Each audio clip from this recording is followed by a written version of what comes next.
When learning to ride a motorcycle, you must know where all the controls are and how they work. The first major control is the handlebars, the left one and a right one. They provide steering input into the motorcycle. They also contain a lot of the smaller controls. The throttle is the right hand grip, and you open the throttle by twisting the grip towards you, the top of it towards you. That will give it more gas, like pressing down on the gas pedal of a car. If you roll on and let go, it is spring loaded and it will snap back to the idle position. The brakes on most motorcycles are separated front to rear. The front brake is applied with the front brake lever in front of the throttle. You squeeze it towards the throttle to apply the front brake only. The rear brake is applied with a pedal in front of the right foot peg. So you press it down to apply braking force to the rear wheel.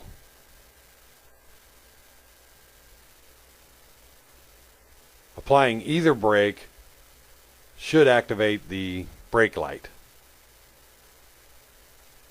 on the motorcycle. The clutch is applied with a lever in front of the left hand grip.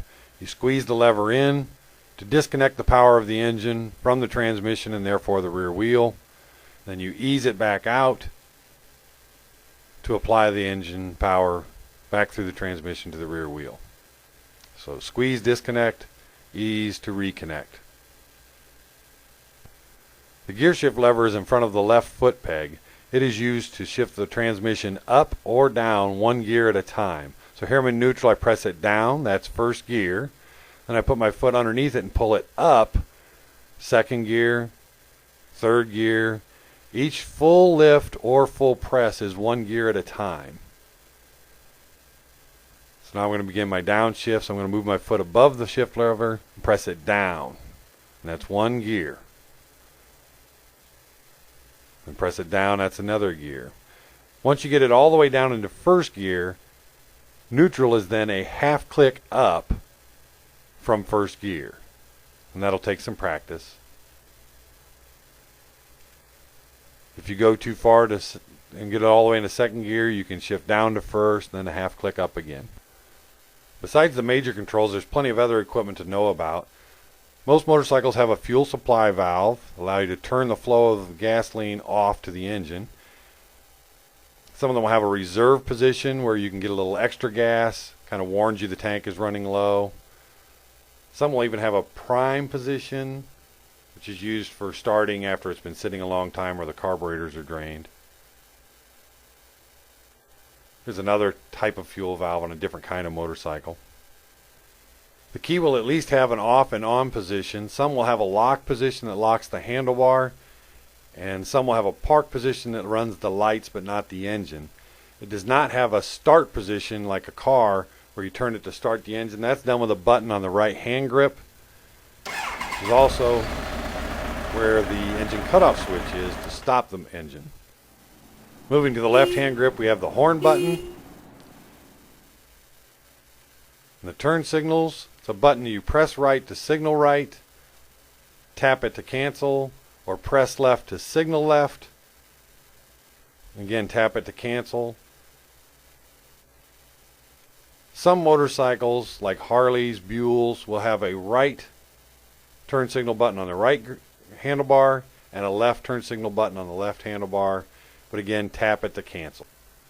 The high-low beam or bright switch is just above the turn signal switch. Triggers the high beam back to low. The choke can be in a number of places. Many are on the left hand grip, and you pull the lever towards you to choke the engine while starting, and then slowly turn it off. It'll stay running. Some are a knob down by the carburetor or lever you pull out, like here on a Buell, you have to pull that lever out, push it in to turn it off. The dashboard will normally have a speedometer with a total miles odometer, as well as a resettable trip odometer, as well as indicator lights for neutral, overheating, oil pressure, side stand down. And many motorcycles will have a tachometer that shows you the engine RPM. Most motorcycles will have a side stand or kick stand on the left side of the motorcycle. And some will have a center stand. In order to put a motorcycle on a center stand, if it has one, you can't do it while you're sitting on the bike. You have to stand next to it and lift it up onto the center stand. Although you can take it off the center stand while sitting on it. Matter of fact, that's a pretty good way to balance it as you take it off the center stand. Review these controls over and over. Possibly have someone read them off to you until you can use them all without looking at them. So you know where they are, how they work without looking at them before you move on to trying to learn how to ride your motorcycle.